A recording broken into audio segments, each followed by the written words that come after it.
The day the neighborhood changed forever, for as long as I can remember, our little patch of countryside had been a quiet refuge from the world's noise. My family bought our property with one promise to ourselves: peace. We wanted land where the sound of cicadas at dusk was louder than the traffic, where our daughter Emily could grow up with the scent of pine in the air instead of exhaust fumes, and where we could choose our own way of life without a committee dictating the color of our front door. For years, it was exactly that. We were not part of any HOA, not by accident, but by choice. Our property, legally and geographically, stood outside the bounds of the neighboring homeowners association.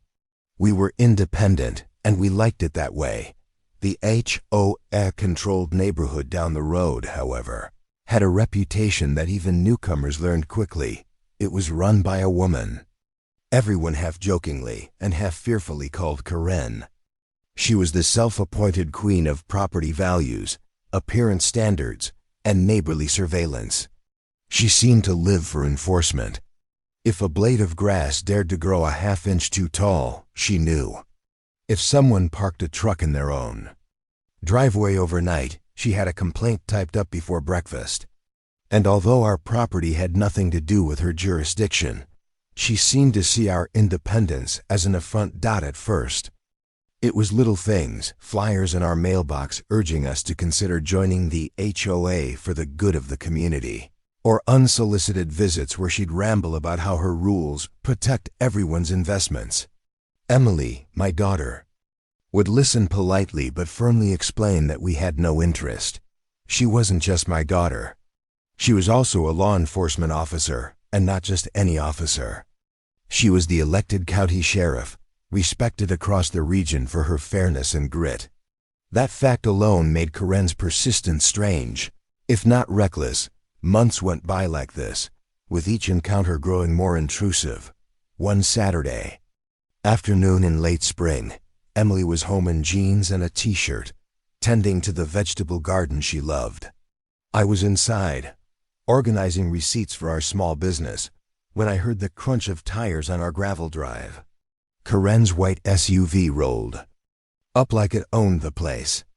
I sighed, already bracing for whatever petty speech she had planned. But what happened next would change everything.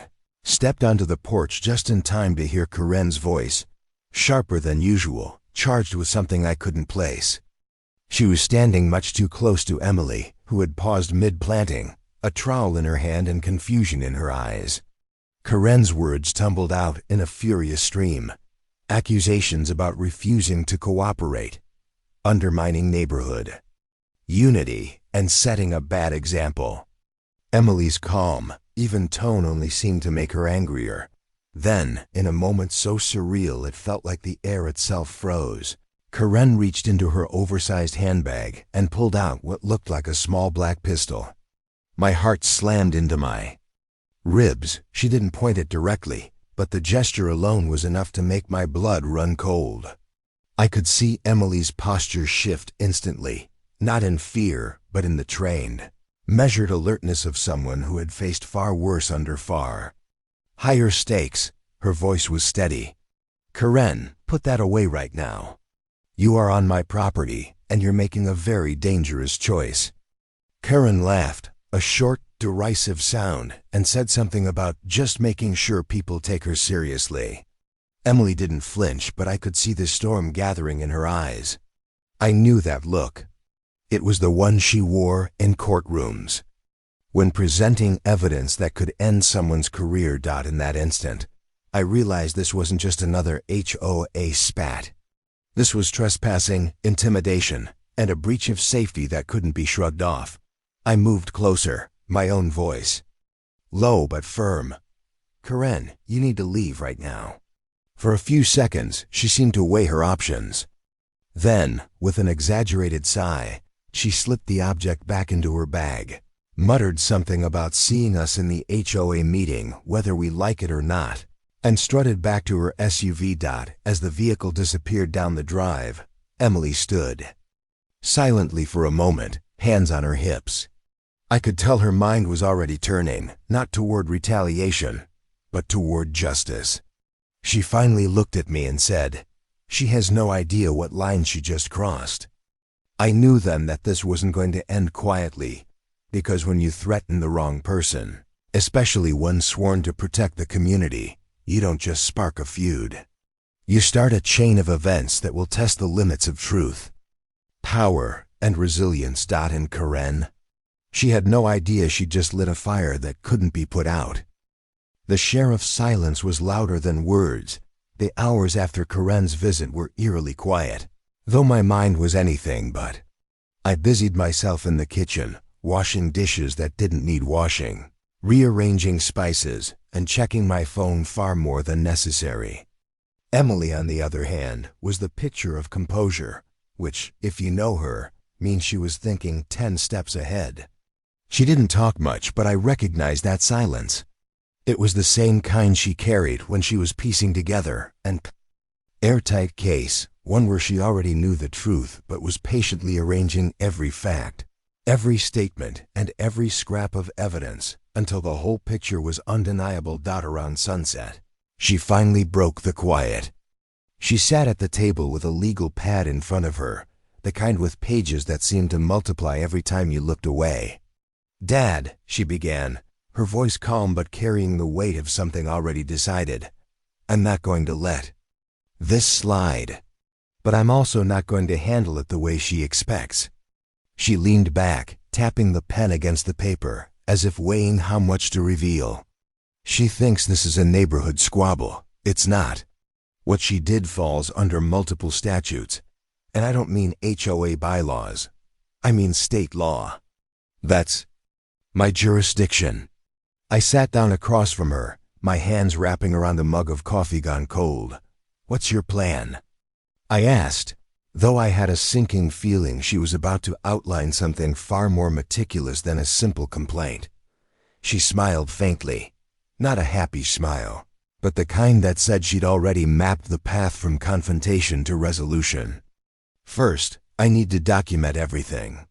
Your statement, mine, any messages or flyers she sent, and the fact that she came here today armed, whether she claims it was a threat or a show of seriousness. Then, I'll make it official. But not tomorrow, not next week. I'll give her enough time to think she's won, to get comfortable again. People like Karen reveal their whole hand when they believe they're untouchable. I'd seen my daughter in uniform many times, but this was different. She wasn't the sheriff right now because of the badge on her chest. She was the sheriff because every fiber of her being was built for protecting others, for holding the line between order and chaos, even if that chaos came in the form of an HOA president with a superiority complex. Over the next few days, Emily moved like nothing had happened. She went to work, checked in on local cases, even hosted our weekly Sunday dinner with the same easy laugh and warm conversation as always. But beneath it, I could see the wheels turning. She was collecting statements from other residents, not by asking directly, but by weaving questions into casual conversations. And what she was learning was painting a picture of Karen that went far beyond our incident. Apparently, we weren't the first to be targeted. One neighbor recounted how Karen had tried to fine him for keeping his truck parked on his own property overnight, even though he lived outside the HOA boundary, just like us. Another told Emily about a time Karen showed up uninvited to a backyard barbecue, clipboard in hand, demanding to inspect property compliance.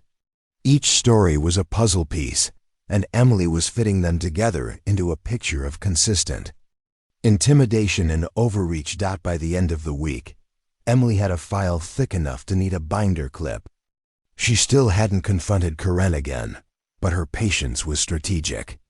"She'll come to us again," Emily said one night, flipping through her notes. "She can't help herself. And when she does, I'll have everything I need." "Sure." Enough. Karen made her return, and she didn't even bother knocking. It was a Saturday morning, and the air still smelled faintly of dew and coffee when her SUV pulled up. This time I stayed inside, watching from the front window as she marched up to Emily, who was leaning against the fence with her arms crossed. The conversation started civil enough, though I could tell from the stiffness in Emily's stance that the civility wouldn't last. Karen launched into another speech about the importance of community standards, but this time she went further, claiming that our refusal to join the HOA was setting a dangerous precedent and inviting disorder. Emily let her talk, barely nodding, until Karen made the mistake of mentioning that some people had been urging her to take more serious measures if we continued to resist. That was Emily's opening. "Karen," she said evenly, "what you're describing isn't community care, it's coercion. And in case you've forgotten, coercion, especially when it involves a display of a weapon, is illegal in this county. You're talking to the sheriff, and I strongly suggest you reconsider the path you're on." Karen blinked, the words not seeming to compute at first. You're the sheriff?" She sputtered, as though this was brand new information, despite the fact that Emily had lived here for years and her name had been on every election ballot in recent memory. "Yes," Emily said, her voice still calm but edged with steel. "And this conversation is being documented, just like the last one. You've been trespassing, intimidating residents, and misrepresenting your authority. That ends today." Karen's face flushed, her mouth opening and closing like she was searching for a retort that wouldn't come. Eventually, she spun on her heel and stormed back to her SUV. But this time, there was no smug smile, no parting threat. Just the sound of gravel spitting from her tires as she sped away. I stepped outside as Emily turned toward me, her expression unreadable. "That," she said simply, "was the last warning she ever get." I believed her. And judging by the look in her eyes, the real showdown was only beginning.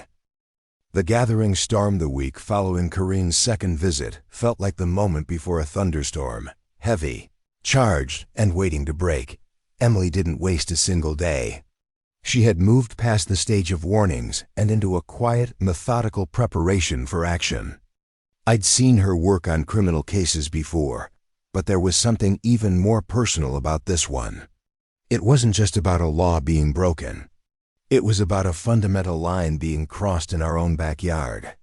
That made her meticulous in a way I'd never seen, as though she was writing the opening chapter of a case that would be taught in future law enforcement training manuals. She began with outreach, not to the HOA members themselves, but to the homeowners on the outskirts, those who, like us, lived just beyond Karen's reach but had been subject to her harassment anyway. She knew that Karen's intimidation wasn't an isolated incident, but a pattern, and patterns are what hold up in investigations. Emily would visit these neighbors in plain clothes, never flashing her badge unless it became necessary, and always listening more than she spoke. She'd nod thoughtfully, take notes, and ask pointed follow-up questions in a voice that made people feel both heard and protected. What surprised me most was how quickly the stories poured out once people realized they weren't alone.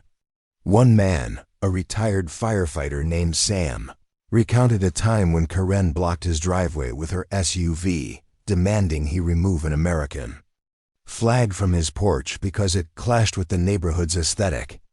Another neighbor, a single mother named Rachel, shared how Karen had entered her backyard without permission to measure a newly built fence that was entirely outside HOA jurisdiction. Each account had the same thread, the overreach, the sense of being bullied into compliance, and the lack of recourse because most people simply didn't have the energy or resources to fight back. Emily kept her own emotions in check during these conversations, but I could see the tension in her shoulders each evening when she came home and added another file to the growing stack on our dining room table. By the end of the week, that table looked less like a place for family dinners and more like a command center. Maps of the neighborhood, printed emails, notarized statements, it was all laid out in careful order. Each piece a small brick in the wall she was building against Karen's false authority. The real turning point came when Emily found an angle that Karen likely never anticipated: misuse of organizational representation.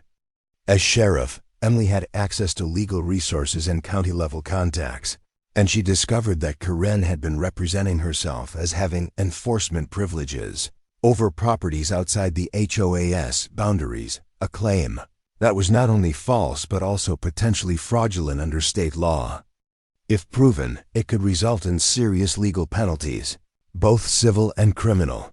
Still, Emily didn't rush in with this information. She wanted the groundwork complete first. That meant more than just collecting evidence. It meant ensuring community backing. One evening, she called a meeting at our property. By the time the sun dipped low and the cicadas began their song, a dozen of our neighbors had gathered in lawn chairs and on picnic benches in our backyard. There was a quiet unity in that group, a shared exhaustion from years of dealing with a woman who acted like the borders of the HOA were nothing more than suggestions. Emily stood before them without any hint of arrogance, just the calm authority of someone who had chosen her words carefully. "I want you all to know that what you've experienced isn't just unpleasant," she began, her voice carrying clearly in the summer air.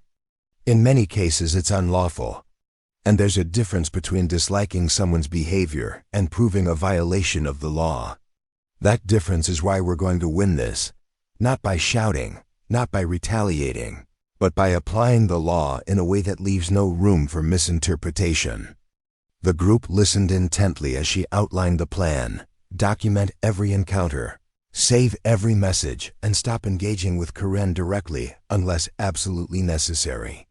Any further contact would be logged and passed to her immediately. She assured them that no one would need to face her alone again. For the first time in years, I saw relief on the faces of people who had grown used to enduring Karen's antics in silence. As the meeting wound down, a quiet determination settled over the group.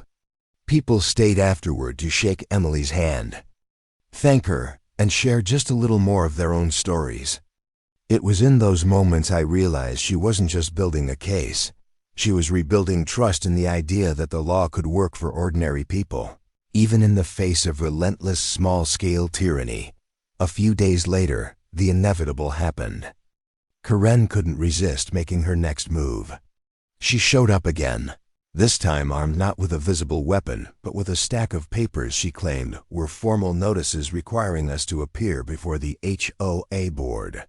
She was clearly expecting resistance, maybe even an argument, but Emily didn't give her the satisfaction. Instead, she accepted the papers with a neutral expression, thanked Karen for delivering them, and closed the door without another word.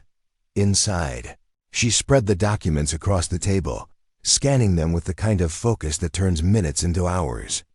"This," she finally said, tapping a paragraph with the end of her pen, "is going to be her undoing. She's not just overstepping now, she's creating a paper trail that confirms it." And just like that, the storm that had been gathering for weeks began to break. Emily was ready to move from preparation to action, and I had a feeling that the next time Karen came knocking, it wouldn't be on our door, it would be on the courthouse steps. When the law comes knocking, the morning Emily decided to move forward, there was no announcement, no grand declaration. She simply rose earlier than usual, made a pot of coffee strong enough to jolt even the sleepiest deputy into full alertness, and began assembling her files with the precision of a surgeon preparing for an operation. I sat at the kitchen table watching her work, the quiet intensity in her movements telling me more than words could have. She wasn't just going to file a complaint. She was going to dismantle the myth of Karen's authority piece by piece, leaving no loose ends for her to wriggle through later. By mid-morning, she was in her office at the sheriff's department, not as the daughter I'd raised, but as the elected law enforcement officer entrusted with keeping our county's peace. There, she called on two of her most trusted deputies, not to intimidate, but to assist in gathering official statements and verifying the legal boundaries of the HOA's jurisdiction. I knew that in Emily's mind, this wasn't personal revenge, it was about setting a precedent. If Karen's actions went unchecked, She would embolden every other petty tyrant with a clipboard and a title to follow suit. The legal research alone was enough to make my head spin. Emily pulled up property maps, deed restrictions, and county zoning codes, cross-referencing them with HOA registration documents. The picture that emerged was damning. The HOA had zero legal claim over our land or the properties of the other neighbors Karen had harassed. Worse for Karen, Emily discovered that some of Karen's formal notices included language implying legal penalties that the HOA had no authority to impose.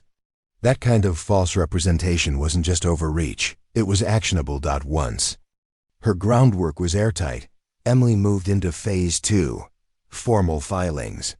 She prepared an official trespass complaint for the incidents on our property, backed by multiple witness statements. She attached a supplemental report documenting Karen's past pattern of behavior toward other non-HOA homeowners. Then, in a move I could tell she enjoyed just a little, she filed a separate notice with the county clerk's office, challenging the legality of the HOA's attempts to enforce rules beyond its legal boundaries. That filing wasn't just about our case. It had the potential to strip the HOA of any perceived authority outside its recorded jurisdiction, permanently. In the days that followed, the atmosphere in the neighborhood shifted. Karen's usual morning patrols in her SUV became less frequent, and when she did drive by, she no longer slowed to glare at houses she deemed non-compliant. Word had spread quietly but quickly that the sheriff was involved, and not as a neutral mediator, but as a directly affected homeowner with every intention of seeing this through. I began noticing small signs of morale among the neighbors. A freshly painted shed that had been on hold for fear of HOA backlash, a garden fence put up without seeking Karen's approval, even a few lawn decorations that had once been removed out of compliance. Suddenly reappering. Karen, however, was not the type to retreat gracefully. About a week later, we received another knock on the door, but this time, it wasn't Karen. It was a courier, delivering a thick envelope marked with the HOA's letterhead. Inside was an official summons to attend an emergency HOA board hearing regarding our ongoing non-compliance and refusal to adhere to community standards. The language was dramatic, bordering on theatrical, but it also revealed something telling. Karen was doubling down, hoping to assert dominance through the very channels Emily had already undercut. Emily read the letter twice, her expression never changing. Then she placed it neatly back into the envelope and set it on the table. "Perfect," she said simply. "This is exactly what I needed." She explained that the so-called summons had no legal weight for non-members like us, but its contents provided yet another documented example of the HOA attempting to exert unlawful control. She planned to submit it as supplemental evidence to the county's Code Enforcement Board and include it in her complaint to the state's Office of Consumer Protection. I realized then that Emily wasn't just boxing Karen into a legal corner. She was methodically removing every possible exit, ensuring that when the reckoning came, there would be no ambiguity about who was in the wrong. The following week, the first official ripple hit the HOA. A certified letter arrived at their registered office address, issued by the county attorney's office, notifying them of the pending investigation into unlawful enforcement practices.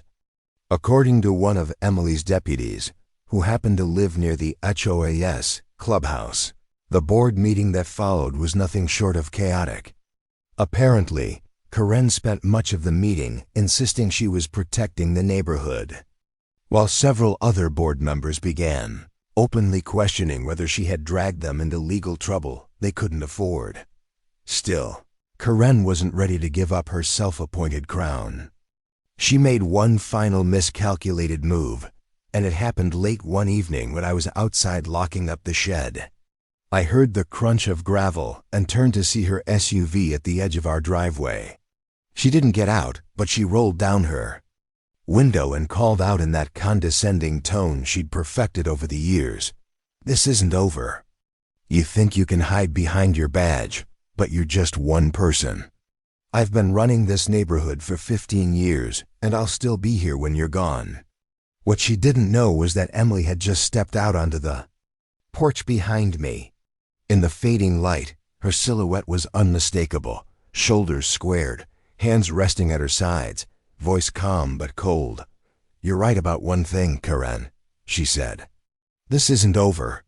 But the difference is, when it is, I'll still have my integrity, and you'll have a legal record."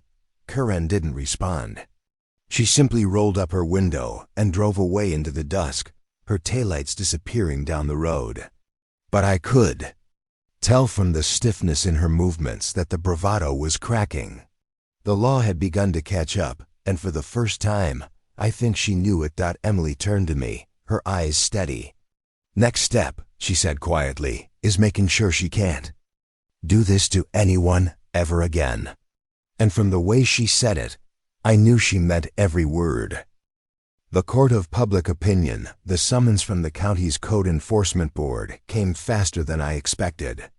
It wasn't directed to us, but to the HOA and its board members, a formal notice requiring them to appear for a hearing to address allegations of overreach, unlawful enforcement, and intimidation against non-member residents. Emily had been anticipating this moment for weeks, and when the envelope arrived, she didn't so much as smile. She simply slid it into her folder of case documents, her mind already on the next move. The hearing was scheduled for a Thursday morning in the main meeting chamber of the county municipal building. Word spread like wildfire through the neighborhood, not because Emily announced it, but because Karen couldn't seem to keep her own mouth shut. She tried to spin the hearing as a petty nuisance, just some bureaucratic misunderstanding, but the more she spoke, the more curious people became. By the time the day arrived, it seemed half the town had decided to attend, whether to support Emily, to see justice served, or simply to watch the spectacle unfold. The atmosphere in the chamber that morning was electric. Residents who had endured years of Karen's meddling filled the seats, their conversations a low hum of shared grievances and anticipation. At the front of the room sat the 3-member panel of the Code Enforcement Board, their expressions neutral but alert. Karen arrived in a tailored blazer, her posture stiff and her eyes scanning the room with that same mix of superiority and defensiveness I'd seen so many times before. Flanking her were 2 other HOA board members who looked far less certain about being there. Emily entered not as the sheriff, but as a private citizen with a vested interest in the outcome. She wore plain clothes, her hair pulled back, and carried a binder so thick it could have doubled as a doorstop. She took her seat near the front, setting the binder down with deliberate care before folding her hands in her lap. She didn't look at Karen, and she didn't need to. Her presence alone commanded the kind of respect that Karen had always tried to demand but never truly earned. When the hearing began, the board chair read aloud the allegations: unlawful attempts to enforce HOA regulations outside of legally defined boundaries, trespassing on private property without consent, and misrepresentation of legal authority. As the words echoed through the room, I saw Karen's jaw tighten. She tried to interject early, claiming she was acting in the best interest of the community, but the chair silenced her with a raised hand, reminding her that she would have her turn to respond. Emily was called first to speak. She rose smoothly, stepped to the microphone, and began in a measured tone. "I'm here today not just for myself, but for every homeowner in this county who has been made to feel powerless in the face of authority that doesn't exist. The issue here isn't whether an HOA can enforce its own rules within its own jurisdiction. It can. The issue is when that authority is stretched beyond its legal limits, when residents who are not subject to those rules are coerced, threatened, or misled into believing otherwise. That is not community stewardship. That is abuse of power." Her words carried weight, but it was the evidence that followed that sealed the room's attention. She presented property maps clearly outlining the HOA's boundaries, along with copies of the summons Karen had sent, the flyers urging non-members to join under the guise of obligation, and statements from multiple residents detailing harassment. Each piece was labeled, dated, and cross-referenced, leaving no room for Karen to claim misunderstanding. The panel members asked questions, sharp, precise ones, and Emily answered each with the confidence of someone who had prepared for every angle.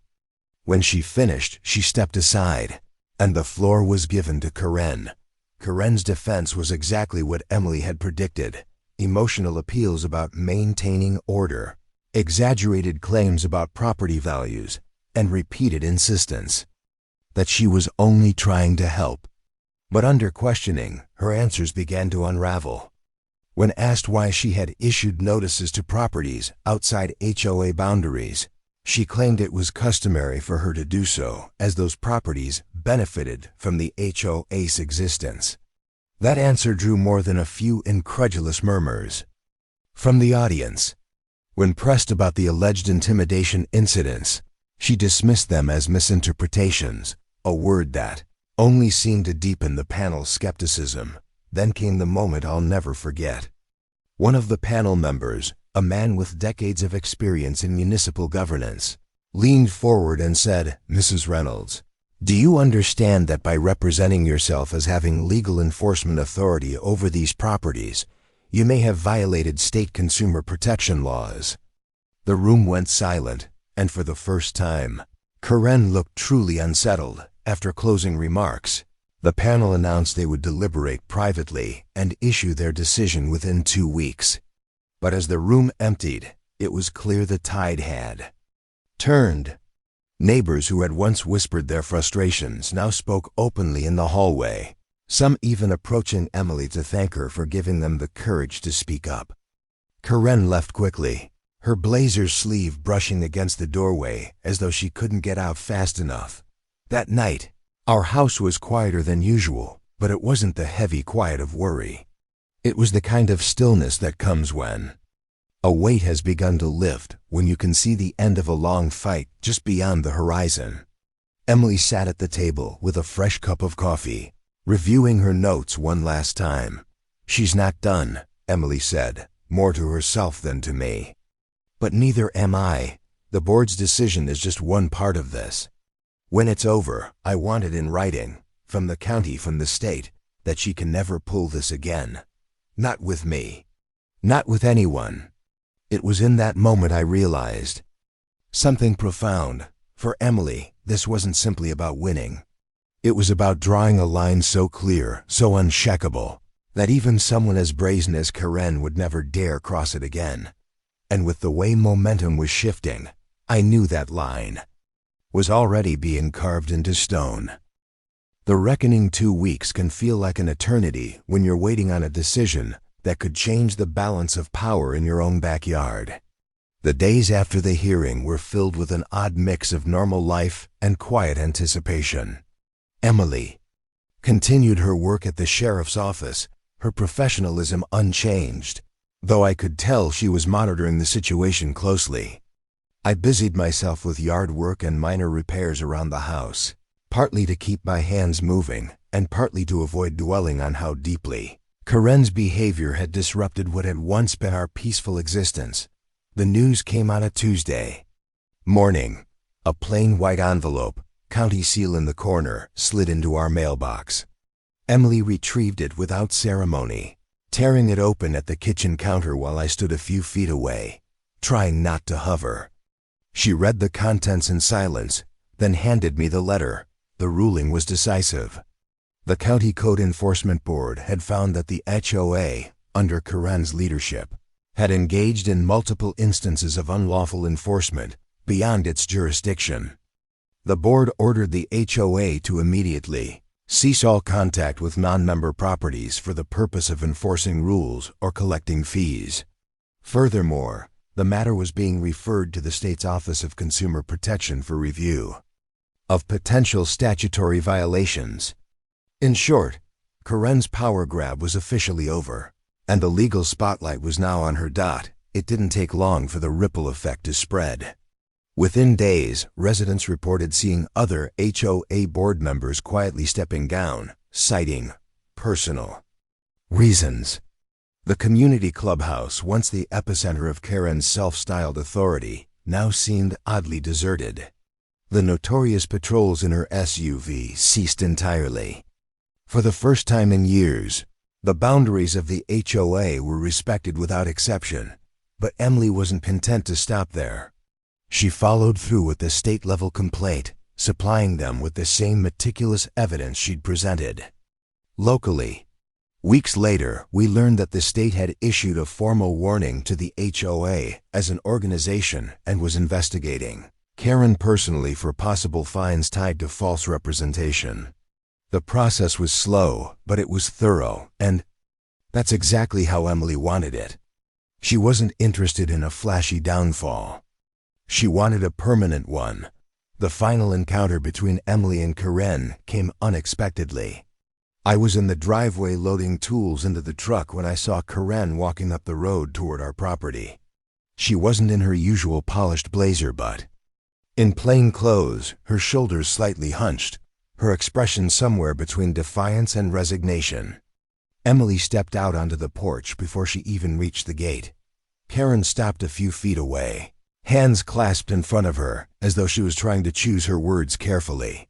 "I suppose you think you've won," she said, her voice lacking the sharp edge it once carried. Emily didn't step down from the porch. This was never about winning, Karen.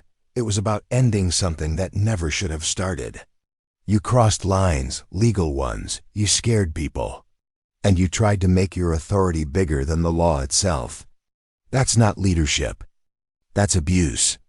Karen's lips tightened, but she didn't interrupt. Emily continued, her voice steady and even. "I don't care if you stay on the HOA board or quit tomorrow. What I care about is that you understand those boundaries will never move again, not for me, not for anyone else." For a moment, I thought Karen might try to argue, to reclaim some shred of the control she had thrived on for so long. But she only nodded faintly, muttered something about misunderstandings, and turned to walk away. There was no grand apology, no dramatic outburst, just the quiet retreat of someone who had finally run out of moves. In the weeks that followed, the neighborhood began to feel like the place it had been before Karen's reign of interference. People waved to each other more. Barbecues returned. Kids played in front yards without the constant shadow of someone checking for compliance. The freedom to live without unjust interference had been restored, and that victory, while not always visible, was deeply felt. One evening, as the sun dipped below the horizon and the cicadas began their steady chorus, Emily and I sat on the porch with coffee in hand. She looked out over the quiet road, her expression thoughtful. "You know," she said, "it's not just about stopping one person. It's about making sure everyone remembers they have a right to stand their ground when they're in the right. That's the real win here." I nodded, feeling a swell of pride. Because she was right. This fight hadn't just been about us. It had been about setting a precedent, about showing that even the most entrenched, entitled authority could be held accountable when confronted with the truth. And as the evening light faded and the world settled into a peaceful hush, I realized something. Karen might still live in the neighborhood, but the hold she once had over it was gone forever. The sheriff had made sure of that. And in doing so, she'd given us all something worth more than any HOA standard: the freedom to live by our own rules, within the bounds of the law and without fear. The chapter was closed, but the lesson would last for years to come.